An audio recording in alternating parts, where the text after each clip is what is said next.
Hello, hello. Hello. It's the Watson Weekend. We're your host, Nick. New That's, face, not a I new mean, name. I was gonna say, am I a new? I mean, I'd love a new face, but this is not a new face, and you are not a I'm new face Jessica Liseski. either. Well, it's great to be back. We are bringing you your dose of the weekly ecom circus. No, not much better with Rick Watson out. They did bring me back. I don't know, Jess. What do you think?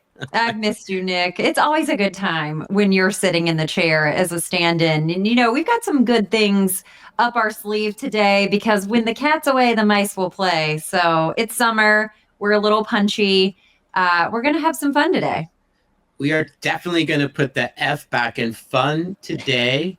um, you know, I've been practicing waiting for Rick to go on vacation. So I am super happy to be back to join you and walk down memory lane. That's right. That's right. It could be fun for the F in fun or the F in TGIF, right? I I mean, mean, what either. what more could we do? Well, we have a wonderful show, and it is thanks to our sponsor, Crstl. They are the smarter way to EDI. CY brands like Neurogum and Andy Swim love it at crstl.ai. So we're so happy to have them. Nick, what's the summer like in the city right now? How are things Well, going? You know? before we even get there, let's talk about like where I am. Right. Yeah. I mean, like, when I've been here in the past, I'm in another, we have this office, the worldwide headquarters of RMW. Yes, it's And where all the I'm not magic in this chair. happens. So, I mean, Yeah. but I will say that today was a beautiful day. The city has been brutal, similarly to how we find the world of retail these days and commerce. But we're here. How about you? Are you Carolina home, Carolina Beach? Like, how are you? Yeah, How's I'm summer? Carolina home right now, and kids are camping or sleeping, depending on if you're 15 or 10. And Nice. I'm just trying to survive the heat wave, just like everybody else. So threw on my Miami Vice jacket, and I'm going to call it a day. Well, let's crock it and Tubbs it right on in There we to go. the headline hangover. That's right.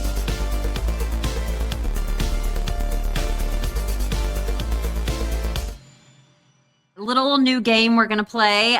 Nick, I'm going to kind of walk through this story, and then I'm going to have you guess Okay. what the text is going to be. Okay. Okay. I'm So, ready.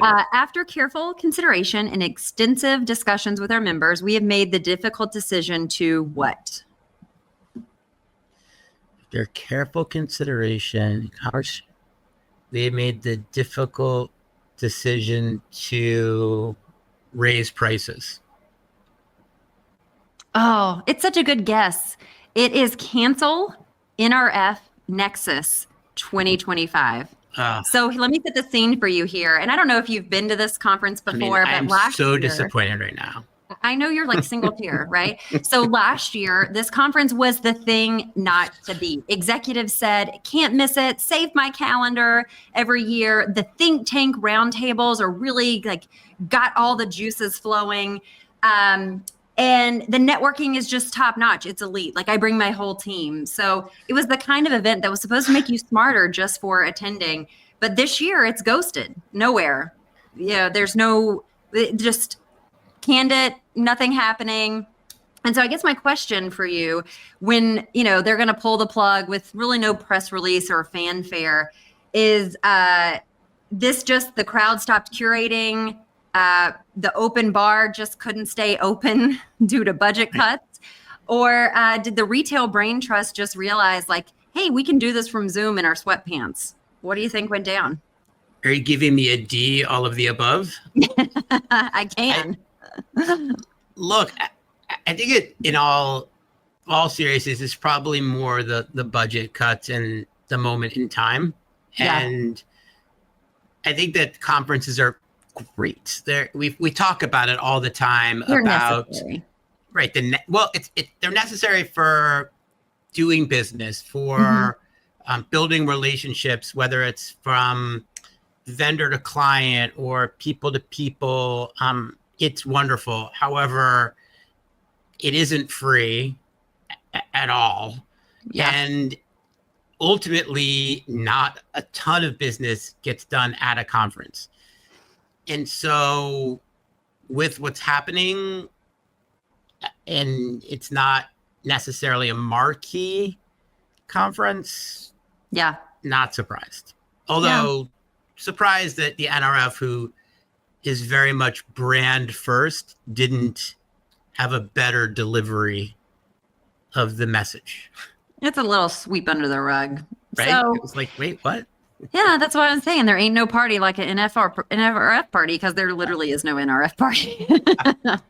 Well, according to the NRF, holiday sales will comp 10%, so we'll be fine. Here we go. Right. All right. The You got power one of for me? positivity. Yes, I have one for you. So, all right. OpenAI and Shopify reportedly working on what? Joint commerce venture. A ChatGPT checkout integration. Yes, I was close, right? Do I get like some kind of bonus So, point? so the world of RMW does events, and by the way, does events right.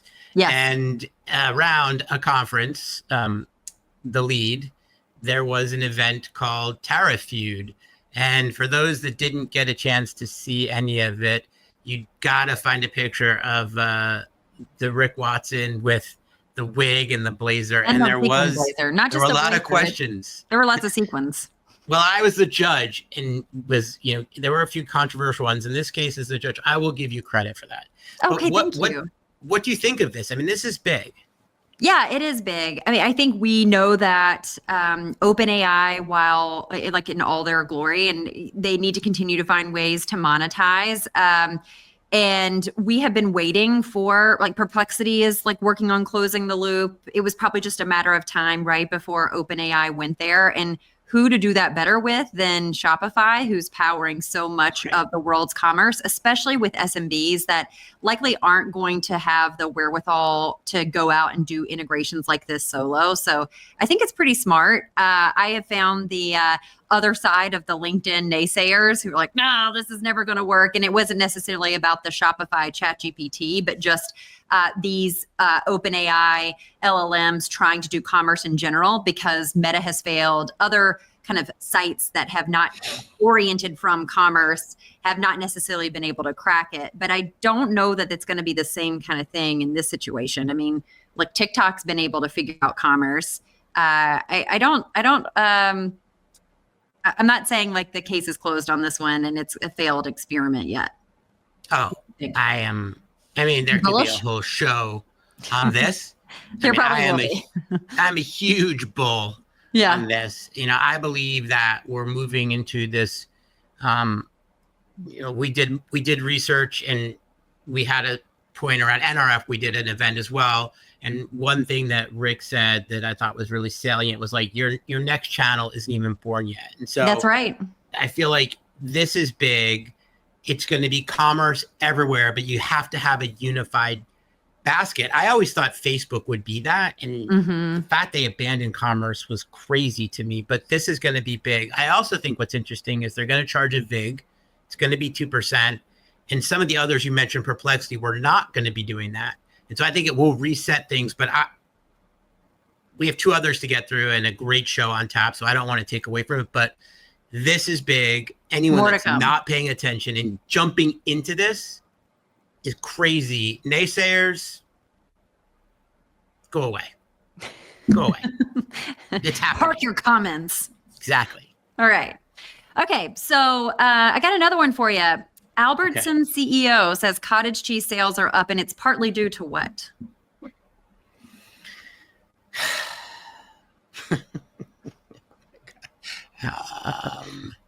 I mean, I want to say it like something tariff related to tariffs. You know what?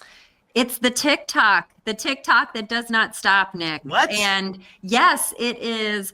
Cottage cheese is having its main character moment, and it is due to all the world of creators who are now whipping up their cottage cheese pancakes, cottage cheese ice cream, cottage cheese chips. I mean, this is the protein that just doesn't want to stop, Nick. It is the 80s diet food. If you remember, I mean, I'm old enough that I was like hitting up Shoney's and Golden Corral, and that was a hot Sunday. And that was kind of the side piece on the buffet that just was trash that no one actually touched. But no, it's back, and it's back in a big way. The cottage cheese. I love cottage cheese. Yeah, I mean, well, who doesn't? Who doesn't? It's so dreamy.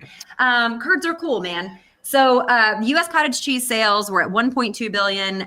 They are now at 1.75 billion. It's 18% up year over year. Had like Crazy. It's 52-week high. And so yeah, like the grocery store, they can't just keep it on the shelves. Like they're having some supply chain issues. So it just goes to show you anything can look good with mood lighting and a wooden spoon. I mean, I'm super bummed because now in like 4 weeks, my cottage cheese is going to be like 40% more expensive to both right. slow down demand as well as this is the price, the repricing land grab. Yeah. Exactly. Yeah. We just going to need someone uncold to eat it. Right. Exactly. Well, it's like the TikTok effect. And you look at everyone talks about like lightning in a bottle of virality and how you do it well. And I think that so many people have ideas. So few people on this level execute them well. Doesn't mean you should stop trying, but there's two things that you've said related. One, on TikTok, figured out commerce.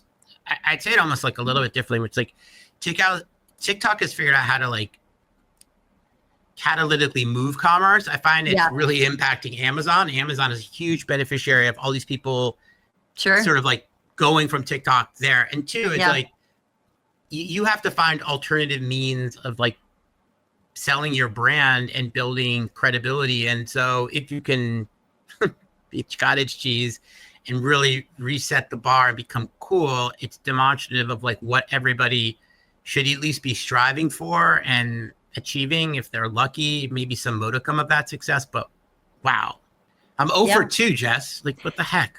You're 0 for 2, and I kind of got half a point. So I think we're not winning, but yeah. Well, I'll go to my number 4. I mean, you've already won, so it's sort of like the home field, but we're playing, for the audience.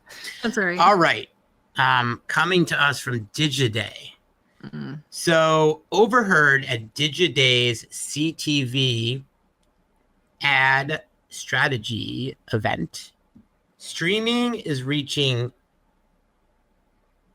what percentage of all upfront dollars?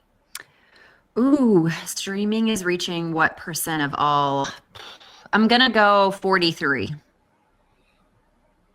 Survey says it is now reaching 50%. Wow. And I think it is also emblematic of people's testing new channels. Yeah. Wanting real data, which I think streaming adds. 100%. Audience targeting and efficiency. I think that what we're now seeing in the world of media spend is this not dissimilar to experiences, right? We sort of began our journeys in commerce with like one to all. It's like, this is who we are. This is our site. This is our email. And this is our ad strategy. We're just going to throw a bunch of stuff on Facebook or Google or see what happens. And spray and pray. Now, exactly. Now we are the antithetical spray and pray. We are super specific. We are very, very much craving data, using data in making decisions. And people are looking for alternatives to the traditional means. And not that CTV is like super progressive, but it's definitely something that had barriers to entry, challenges, and it has really come a long way in measurement and productivity. And so, I mean, I was like surprised, not surprised, but I guess if I was in Price is Right, maybe I had a shot at coming closest to the to the price without going over. So I mean, Nick, I do you have won to the ask prices, a right? very serious question. Okay. When is the last time you clicked on a QR code on an ad on your TV? Never. Okay, yeah, I was just curious. Like that's one of the elements of these connected TV ads. Amazon does it a ton, right? Like they throw, if you're watching Prime, they'll throw some kind of QR code up. I haven't gone there yet. I'm curious if people do. But yeah. Who was it during the Super Bowl a couple of years ago? I think 2 years ago. Just like their ad was just a QR code. Yeah. Remember that? Yeah, I do. But I think that the direct correlation in a QR code, the trackability and hopefully bringing someone to exactly where we want them to be is important. But at the same time, I look at all these different means of distributing content, sort of like the bus shell ad. Yeah. Right. It's like you don't know where or how many times you're going to engage, but the more frequency you have, the more separation you have, and the more top of mind you become. And I think it's a longer strategy. And I think that knowing who you're serving and having an ICP, like, right, every brand has to have a, like a muse, right? It's like Mildred or it's like Franny. Exactly. So at Shutterfly, ours was, we had Bargain Betty that was Snapfish. I mean, stop right there. Yeah. Whenever your customer has the bargain in her name, it's like winner, chicken dinner. Okay. So all right. Well, look, we hope you enjoyed this little game. We're gonna keep kicking it around and changing up the format here.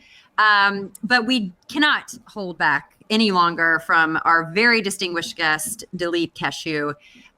He had a chance to speak with Rick, and we're really excited to bring this interview to you. Dilip is an award-winning CEO who founded Born Group. It's an agency that was acquired by Tech Mahindra in November of 2019. And at the time of the acquisition, Born was one of the largest independently held agencies in the world. He's on the board of Pininfarina, listed in Italy, Safronic, a design house that focuses on animation and gaming, two things that are very, very hot right now, speaking of the talk. He is currently a board member of a SaaS startup called Reclaims, focused on asset-based financing for healthcare providers. Prohance, a workforce efficiency platform, and Sensible, a Gen AI brand benchmarking agency. And if I butchered any of those, I sincerely apologize. But we can't delay it any longer. We're going to roll this interview. Nick, any final thoughts? No, just that Born was big. I mean, I know a couple of people that work there. They did incredible work in e-commerce for a really long time. They still do, but they were a trailblazer. So I'm super excited to hear Rick, a great interviewer, ask the questions and most importantly, hear the answers. I think it should be super insightful. Great. Well, we're going to roll it. Have a great Friday, you guys. So glad to be here on the Watson Weekend. Welcome, everyone. Where creative minds meet cold margins. Today, we're joined by Dilip Keshu, so agency founder and architect. How do you describe yourself? Technologist, inventor, philosopher of commerce. And I think at a high level, we're wanting to unpack today what happens after everything's been built, everyone has been sold to, and you're not sure what to create next. Because the roadmaps seem like they're already there. Like, how do we evolve? Welcome, Dilip, to the program. Thank you. Thank you for having me. Thanks, Rick. Awesome. I mean, I suppose my first question should be to ask, how'd you get from being a product manager at a CAD design firm to now kind of being this global commerce superstar? I think most of our audience would recognize you as the founder and CEO of Born Group, which was sold to Tech Mahindra and advisor to so many startups across the ecosystem. What drives you? And I guess, how did you get introduced to commerce and what started that journey? So for a long time, I've been an observer of changes. I call them market discontinuities. Back when I was a younger man, I saw the custom software give way to packaged software in the field of ERP, enterprise resource planning. I then saw the offshoring of jobs to other locations, and I leveraged the ITO, BPO boom. And then more, in 2011, I'm a father of 3 kids. I noticed my kids spending a lot of time on their phone. And I always wondered, how does a marketing officer get a message across on a phone to a young kid if they don't understand iOS or any operating system that is out there? And I felt there was another discontinuity coming with the pervasion of the internet in homes and at work, and the collusion of technology and marketing. And I saw the birth of, and data, I saw the birth of a new title. It was the Chief Digital Officer. And initially I was thinking there's the CIO, there's the Chief Data Officer, and there's the CMO. And I started to see the first signs of the Chief Digital Officer showing up. And so I felt that I could put my mind to work and come up with a formula that solved at least a few problems, not all. That was really how I started Born, combining a little bit of art, which was content creation and content expression, which is what agencies do, along with tech, which is science. And I combined, I think, art and science. And I think our logo was, we sit at the intersection of art and science. That was our first tagline when we started. And I think it was a magic formula. It worked for at least 10 years. And then many people started to do the same things. It caught on. But that's really, it's curiosity that put me so far away from my college degree, which is aerospace. No, I mean, I think it's interesting because you mentioned that a lot of people caught on, which seemed to indicate that, markets become saturated because everyone sees the same opportunity. And I think you've kind of posited ultimately that, well, what do companies like when they feel like they're in this kind of market to do, like, is it possible to stand out, or is it, you mentioned that only habit creates demand in a market where there are too many people doing the same thing? And how do you get behind that? I think there are 3 stages of growth. The first is what I call the Keynesian model, where demand creates supply. There was a need to marry art and science, and I think Born was right at that focal point. So the market lifted us and took us to the size we've grown to. But I think when the market starts to saturate, think about it, Rick, what brand doesn't have a website today or an app? I mean, it's just totally saturated. There's so many commerce players, and they're good copycats, right? So many people have come into the field. But I truly believe that a Keynesian model where demand creates supply can change at a inflection point. And that is when agencies that are in a saturated market start to think, I don't look different. I'm not unique. I need to be differentiated. I'm not unique, but I want to be differentiated. So they start to innovate. It's probably evolutionary innovation, not revolutionary. And those little things they do start to, and when they supply to the market, it actually creates more demand. So that's called Say's law, where supply creates its own demand. So I like to think of these dynamics as how a market stays evergreen. And you've seen the proof of this in CRM with Salesforce and ERP with SAP. Still, people are still buying lots of that stuff. And it's because there's innovation always coming down the pike. Right. And today with AI and AR, VR, and content that's immersive and data that's one-to-one personalized, not cohort-based marketing, I think there's ample opportunity for a refresh and make the market young again.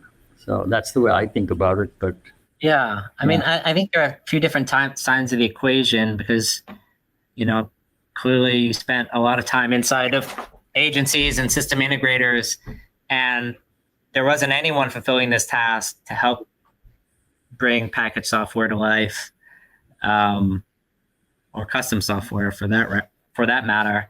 And then it hits, you mentioned the inflection point, which is everyone seems to be doing the same thing. No one can stand out. What was that moment in the e-commerce universe for you? Like when you stood up and you were like, we have a problem here, and I think the industry needs to move beyond just enabling between art and science. We need another plane to get to the next place. For me, I think it was as I studied customers, initially, you didn't need to study customer demand because it was just so overwhelmingly big. There was food for everyone. Mm-hmm. But when the market gets tough, you think a lot, you reflect a lot on how do I keep my agency at the top and what should I be doing? And so you actually, it's a weird thing to say, but it's at that time that you focus on your customers more. Mm-hmm. And one of my beliefs is that for the last 40 years or so, marketing has been targeted through segmentation and cohorts. But the truth is no two millennials are the same, no two baby boomers are the same. We're completely different. And data science and predictive science hasn't reached a maturation where we can do one-to-one personalization. So if I go to a site and I come back second time, the site can't completely morph itself to accommodate me. But that's happening with AI. I think cohort marketing is being replaced with at least descriptive science. I use these terms carefully because I think there's too much of these common words used. So in AI, there are three parts to it. There's generative, which is OpenAI, Gemini, and others. But there's also descriptive, where you'll use AI with agents to tell you what's happening to your brand. Are you doing well? If you benchmark your brand with competition, are you up, below? How are you moving? And the third is, of course, predictive. So it's generative, it's descriptive, and it's predictive.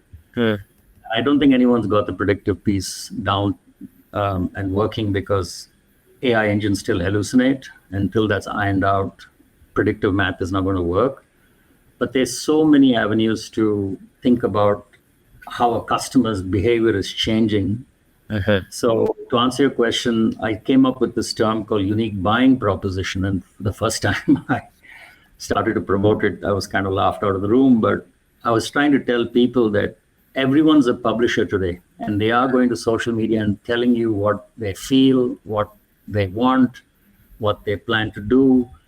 So you could build a propensity model where you could stop focusing on your unique selling proposition, which is the USP, but morph it to the unique buying proposition to be more relatable. And to me, that was a big turning point in how I thought about changing our offerings to be more personalized.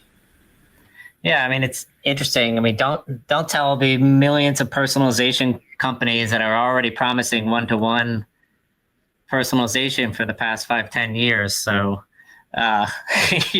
what part of what you're telling me is that's not being delivered? But I definitely agree with your idea that everyone is a publisher. That's something we see with a lot of our clients at RMW is say that every brand needs to think of themselves as a media company.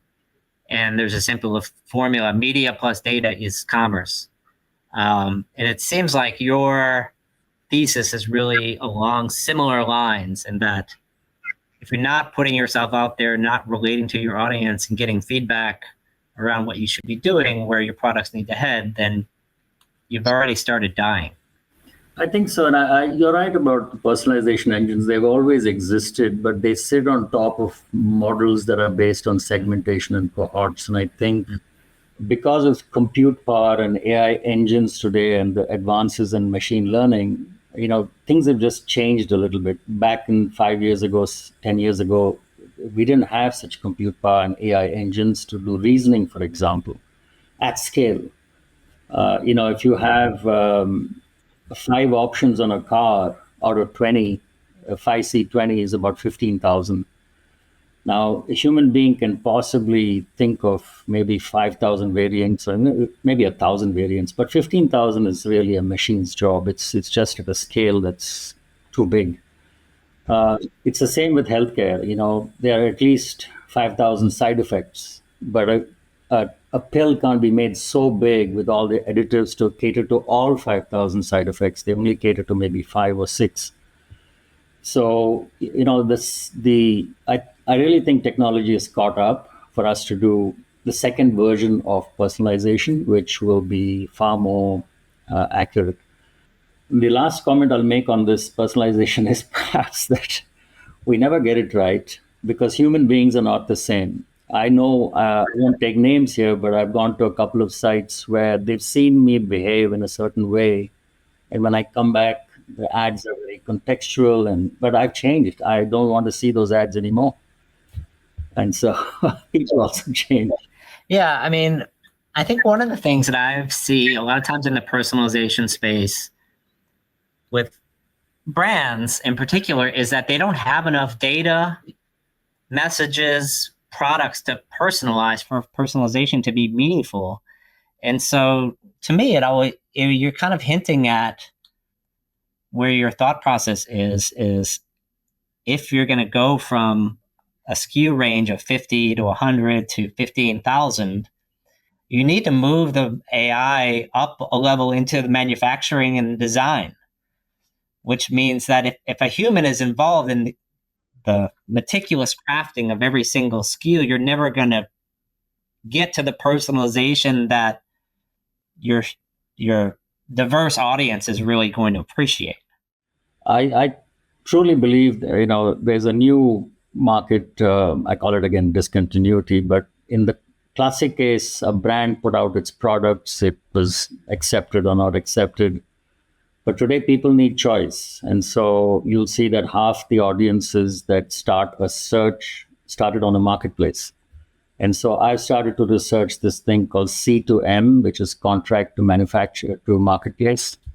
And that's where your supply chain is in cahoots with you to customize a product for that personalization, within limits, of course. It seems to me that this is quite similar. And in fact, your acronym is backwards. So there's M to C. I've seen manufacturing to consumer with like a Sheehan's model, which is obviously has some unique vagaries of, the Chinese workforce experience and what they're able to do, launching thousands or tens of thousands of SKUs per week. Is that model relevant across the board beyond fashion trends? I think as long in B2B, I'm not so sure, but for B2C, as long as there's a consumer and the consumer is changing with each generation, it's going to be an evergreen market. Now, of course, there are limits to how much you can personalize for people, especially in streaming media. If you go to any popular asset, they have a profile and then they track what you're watching, and what you watched yesterday may not be what you watch tomorrow. So it's a science that's developing. I think mass customization is one solution, and that's what the market's at now. And hyper-personalization is a level above that. It's taking mass customization to make it relevant to you and me, and that's not so easy. Yeah, I mean, let's look a little bit into where the industry is already taking some of the AI tools that are out there, which is generating websites. It's almost like we're still in this sort of motorized horse version of AI, call it. If you were going to use kind of cars and planes as the eventual result, we haven't envisioned what it's going to be. And so you see companies like Shopify and others release these MCP servers, and they're just trying to speed up what you're already doing, like a prompt to generate the front end of a website, which is, again, static, more or less. And it doesn't seem to hit the level that you're thinking about as what the next level of commerce could be. I think platforms like Shopify, which are absolutely stunning, they've eaten the world, like I wrote in my article, one bite at a time. They need to do it at scale because they handle millions of merchants. But, it's the boutique agency that needs to think about how to take that platform, which is mass customized today, to be hyper personalized. And so that last mile is not I don't think platform players will ever get that right because of the vagaries of consumers and different markets. But I think that's the opportunity for agencies to do that. And I honestly don't see too many people talking about it today, which is a pity because everywhere I'm a bit of a recluse. People won't laugh at me. I'm very honored to do this show, but you won't see me too much in media. But back in the day, I would not go to these events, and I broke with my tradition for the first time this year, and I went to Shop Talk, and I was walking around and meeting people, and a large majority of the agency owners said, "We're starting a Shopify practice." It's like, okay, Right. how does that make you any different from the others who've been there for 5 to 10 years, right? Yeah. And so I would use the analogy, and I'm not one to inspire anyone, but at least my kids, I try to say that the analogy that one has to think about is when Edmund Hillary and Tenzing Norgay conquered the Everest, Sure. the world called it an expedition. They called it a conquest. It made its way to Wikipedia.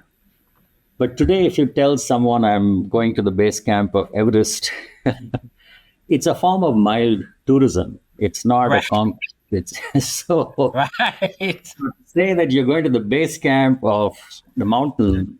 That's interesting, but there's a lot more that comes after that. So I'm trying to just encourage people with my peaks and posts to think just that little level above.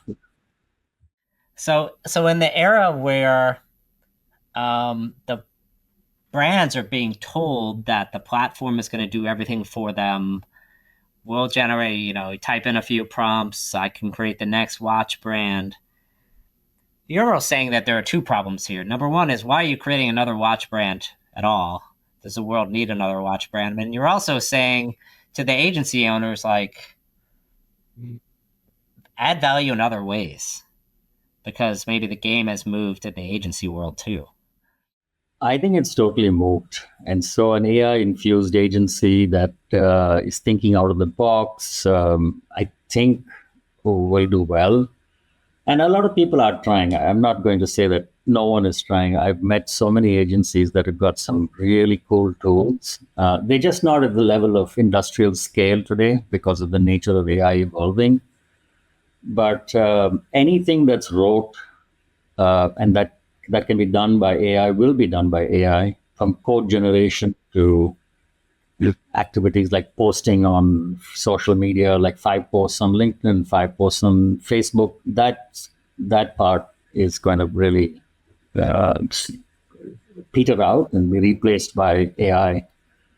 But it's going to be interesting to see what the next 5 years brings. I mean, one thing that AI doesn't necessarily, it could do a lot of things wrote for you, but AI hasn't proven yet it can move culture, which, it definitely feels like if you're going to create a phenomenon like scaling a peak or creating the brand that people are going to care about for the next generation, you need to do something significantly out of the ordinary. That is, why do you think we're lacking that kind of inspiration now? Or you just find it, but you can't, maybe you're saying it's there, but you can't find it because there's so much noise to sift through, or you're indicating that it's not there at all.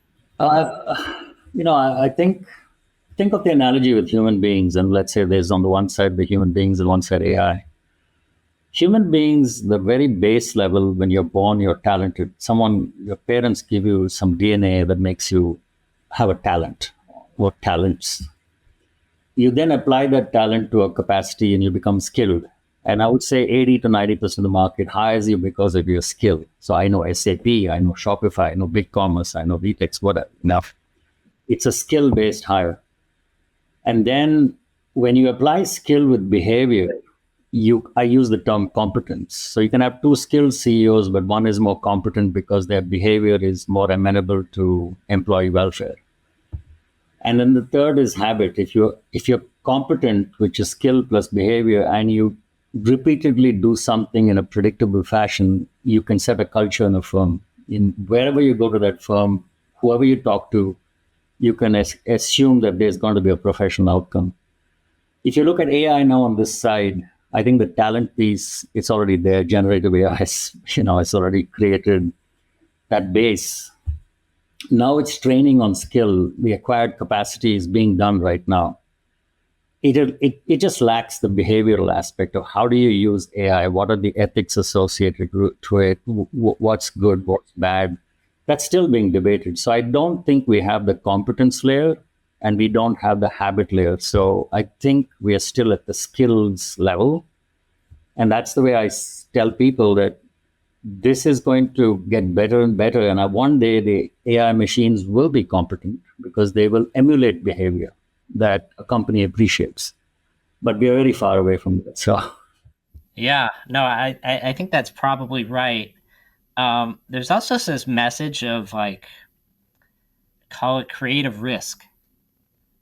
And I think you're hinting at it, maybe not in a creativity point of view, but the idea, if you kind of go back to, the great films of the last 100 years, you have to do something that's a little bit out of the norm, that has a distinctive style, that's not just sort of copying everything else. And I think a lot of brands still aren't doing that. And that's that human inspiration, which will either brainstorm with the AI to then create the appropriate risk. But at some point, the human still needs to make the judgment. It's like, this is good enough or this is not good enough. It's not, at least anytime soon, going to be fully autonomous brand building, right? Yeah, I think it's like a robo taxi, right? It can take you from point A to point B, provided it has a map. But if you don't have the map, it's not going to pathfind for you. A human being has an inbuilt pathfinding capability, and it can never be replaced, I believe. So the analogy is simply that AI is a lever that people use to do things faster and better. It's like a cycle or a motorcycle, but it's never going to be anywhere close to what a human's capable of, I think. And but who knows, Yeah. You've been through a lot of, and I've observed as well, kind of this system integrator / agency roll-up play. And it seems to me there are different levels in a firm's existence that suddenly the multiples get bigger. And so as a result, the natural tendency is to get above that multiple so that you can then get a higher value for your agency. I've seen the number is 5 million or 10 million or 25 million. And now you're suddenly worth some multiple of revenue versus just, your trailing EBITDA or something like this. Is that and perhaps this, maybe you're exactly the wrong person to ask, or maybe exactly the right person to ask. Is this tendency to combine agencies? Is it? Can you create a value judgment on it, or is it not worth your time? It's just sort of the nature of things. I think largely I wouldn't say it's the nature of things, but it's the mechanics of things. So if you look at large SIs, almost all of them are public. The public markets, especially retail traders, never read a balance sheet. They read the P&L. It's earnings per share. So why invest in innovation when you're going to be punished for it because your EBITDA will come down, at least in the early stages? So the large companies, they just accumulate their wealth on the balance sheet, and then they quietly buy agencies to buy the innovation and bring it in-house. And so it's a balance sheet game versus a P&L game. And that's because the stock markets reward people with the wrong metrics, which is only earnings per share. I'm generalizing a bit here, but I'm just talking. So I think it's too difficult and macro a problem for people to solve. When I was building Born, I never saw the big SIs in the space, but then I started to see some of them show up because they had bought very good agencies. And these are the likes of Deloitte and Accenture, phenomenal companies that we didn't compete with, and then they were in the room. And that's when I decided that I needed a better balance sheet, a bigger balance sheet to even stay in the room. And that's why I sold. But everyone has a different motivation. I think the idea of just accumulating assets, creative assets like the holding companies, that market's going to come under a lot of stress. I think the 4 or 5 large holding companies that buy creative agencies and put them, and they keep them like the tribal knowledge, art is a métier, as they say. So that's not scalable. Art can never be a scale game. And just by buying more and more of these little villages of tribal art, I don't know how that makes any sense, but maybe it does, Right. Yeah, it's fascinating, mate, because it's like as soon as you try to scale art, it doesn't become art because it becomes popular. Exactly. And that sense, and it's available to everyone, which means it needs to become templated. And now we're just painting by numbers rather than taking risks. Yeah, I couldn't agree more. Exactly. That's the market today. So, Yeah, I mean, it kind of, I mean, we've undergone this transition between, if you look at the last 20, 30 years of commerce, it was, what is this digital thing? How do we take advantage of it? Do we need a website? Why do we need a website? Oh, I'm worried that this is going to cannibalize my store, right? And it's like, oh, now we've figured it out.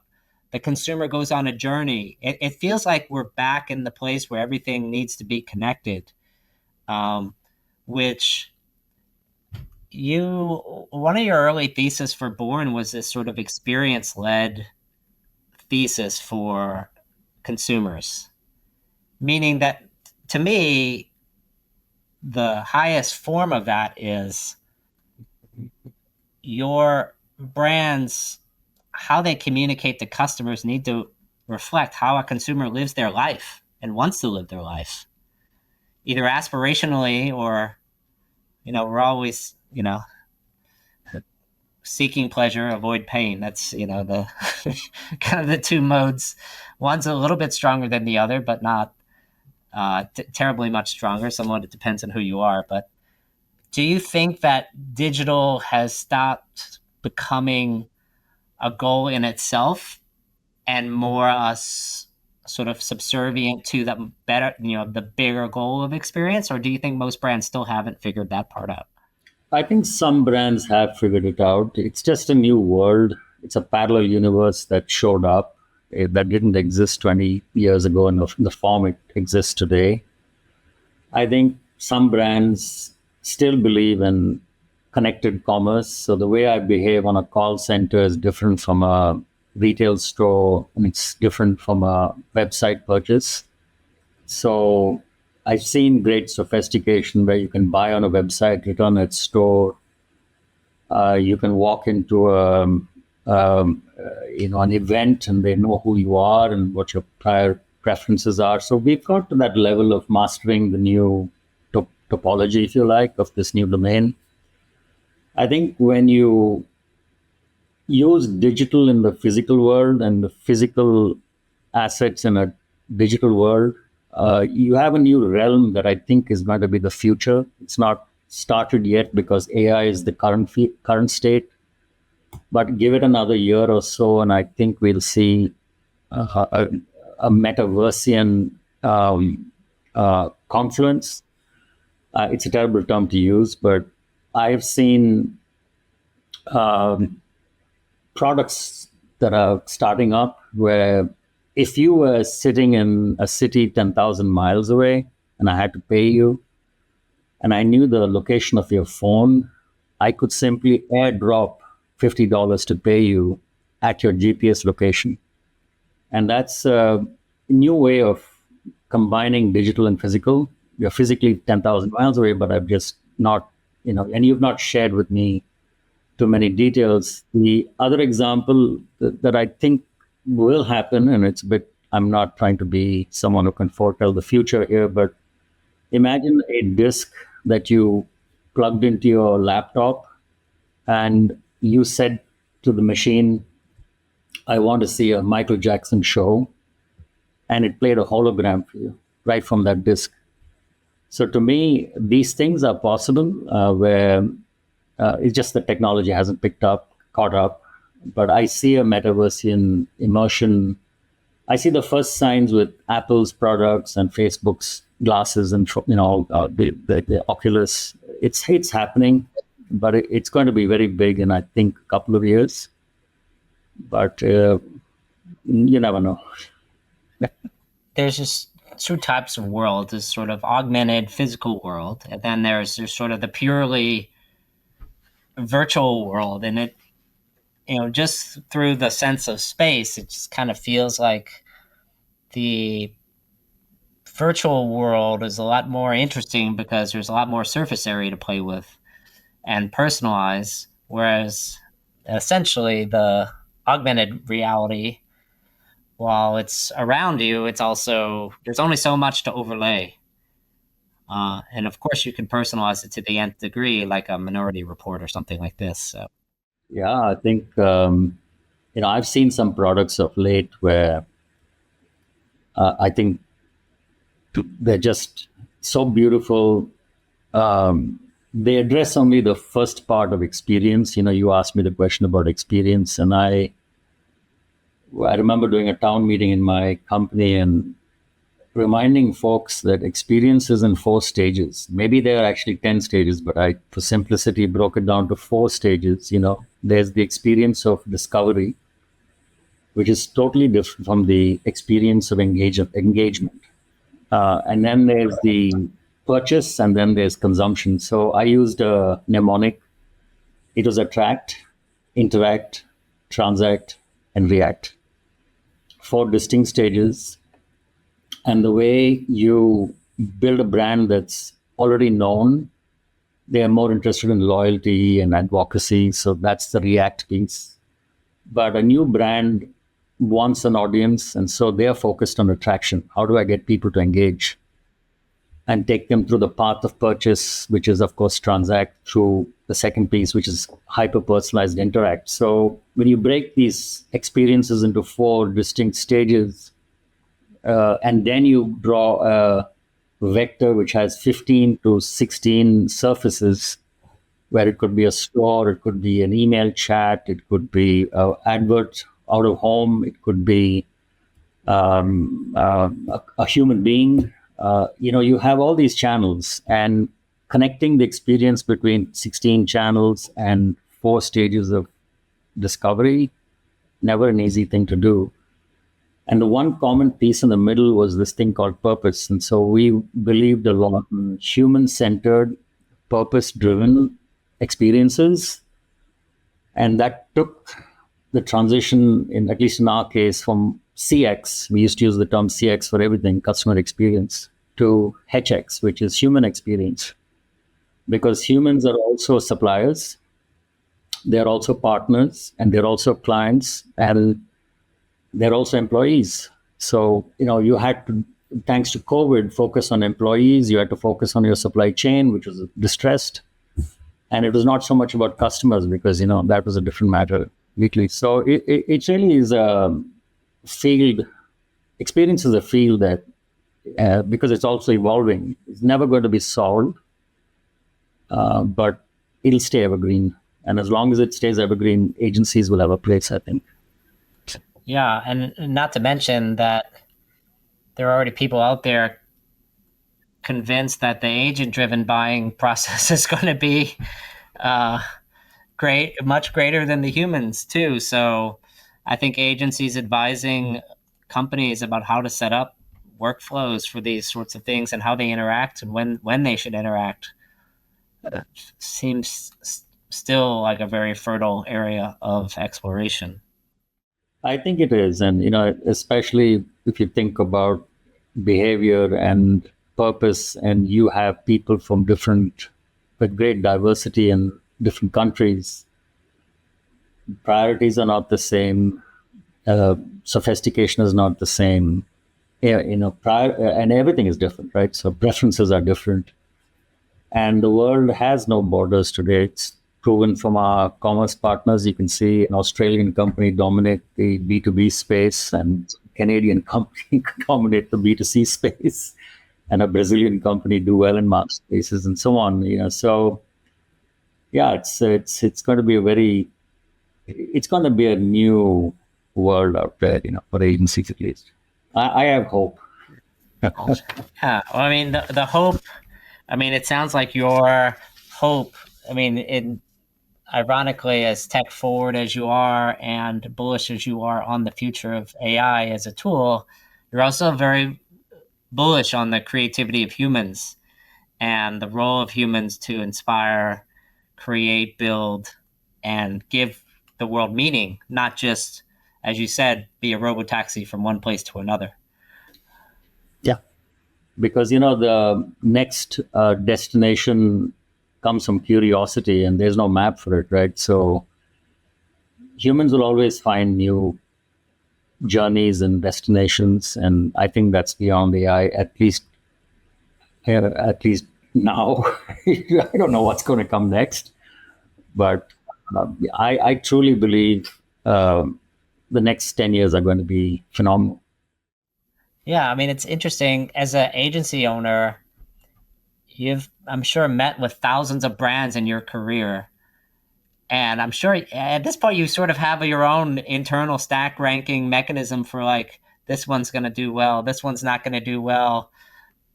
Just based on what you were saying a second ago, this sort of curiosity quotient, like what do you have to push the boundaries? What, in the brands that you think aren't being imaginative enough, like what question do you think needs to be asked of them, or what question that does a brand owner need to be asking themselves to make sure that they're pushing their own boundaries fast enough? I mean, it's very difficult for me to, advise brands on what to do, because they have the mechanics kick in, right? They're constrained by what they can do and think. But some of the CEOs I've met are thinking about how behavior is changing. When I was a kid, driving was not an option. It literally was not an option. I had to learn to get a license, and I had to drive. And I've lived in Singapore, I've lived in India, I've lived in London, and of course America. And every place is different, right? But today's kids, with the rise of a Lyft and an Uber and all these things, right? And if you live in a city, driving is optional, right? So if you start to think about how behavior is changing at that fundamental level, I think brands will learn a lot, because just pumping out product doesn't help, right? Because behavior is so radically changing. Cooking was a essential prerequisite. When my mom said, you're going to leave home, you got to learn how to cook. Right. And today, I don't know whether the younger generation thinks it's a priority. It's a life skill, but it's not a necessary life skill. Uh-huh. So I believe that whatever field brands are in, if it's food, if it's motion, if it's anything, right? A writing instrument like pens.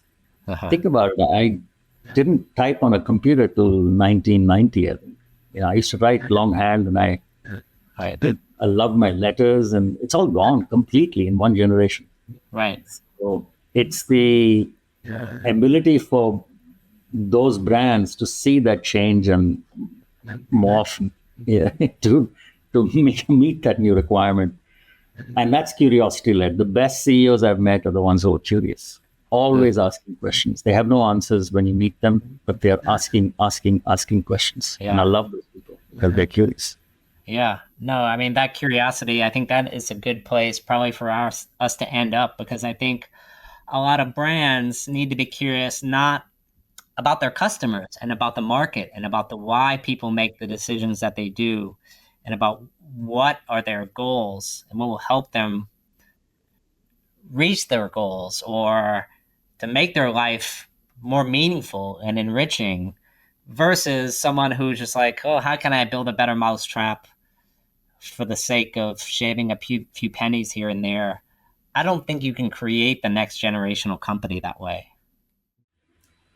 Yeah, I totally agree with you. I think without that, you created a beautiful term, and I'm gonna stuck in my head. CQ, which is curiosity quotient.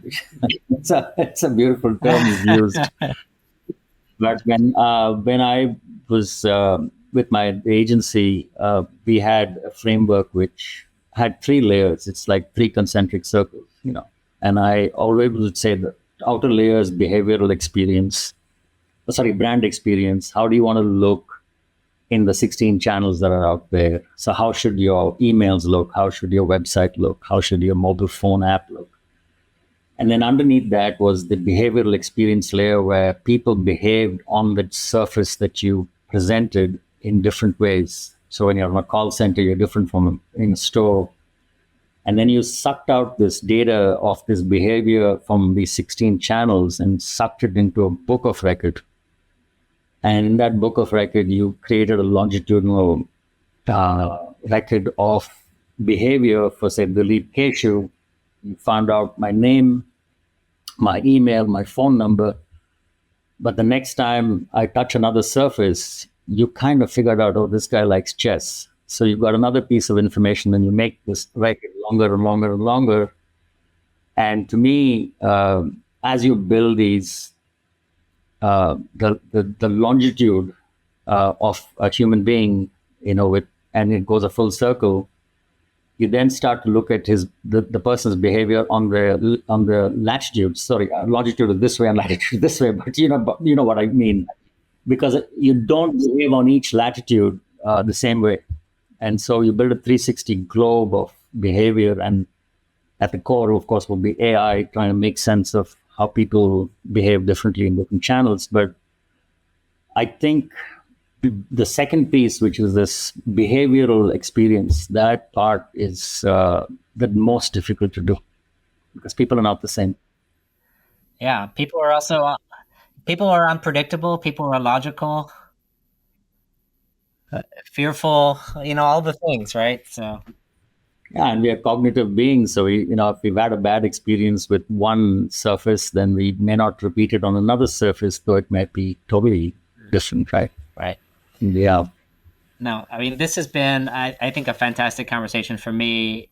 Just trying to tease out what's the essence of design, creativity, curiosity. What's the place of a brand as a service provider in the world? I do think, you've kind of evolved from purpose to human-centered design, but I still do think that purpose needs to be the core of it, because we can't, at the end of the day, any service provider can't be all things to all people. I think that's what defined us. Now, I'm not sure if we lived up to, the promise, because, it is such a relative term. And you start to sometimes wonder whether, because, it becomes a fad very often, like ESG and, corporate sustainability and things like that. So purpose comes in different forms, and it's a fairly gray term. It's amorphous. So I've struggled with it a little bit, but it certainly made us feel good coming to work, that we were doing it because we were purpose-driven and human-centered. Right. But that was an experience. Yeah, but I think us co-creating this curiosity quotient here, that also certainly makes you excited to come into work, because now you're trying to learn something new and asking fun questions like why not or what if, and not caring about the results per se. And to me, that's where the fun part is, where you're taking some risk and you're not thinking about it as a risk, because you're just enjoying the journey. I did a seminar, not a webinar, for a group of young leaders. I think it was yesterday or day before yesterday. And they asked me questions around, how creative should one be, and how should a young leader be at work? And I had a simple formula for it, and that is unask the question. So when you go to work as a young creative person, someone will give you a brief, And we have a tendency to respond to the brief. But if you just stopped and said, unask that question, why are you asking me this question? You start to question the questioner. Why would you want me to answer this question or respond to it? It's irrelevant. It's not going to have any consequence. Asking a question is one thing, but unasking a question makes you reflect on purpose. Why am I doing this? Just because someone asked me to do it, I'm doing it. So it's interesting. I spend a lot of time, especially these days, on these somewhat philosophical thoughts. Yeah, and I think hopefully this should be a good guide to the audience, especially people that are early in career, trying to understand what's my place here. What am I doing in all this? So I really appreciate your time today, Dilip. It's been a marvelous, interesting conversation, which is always my bar for where we go, and you've exceeded that in spades. So thank you for inviting me, and you're a legend in your own right. So I'm very honored to be here. Thank you. No, thank you so much, Dilip. I appreciate it.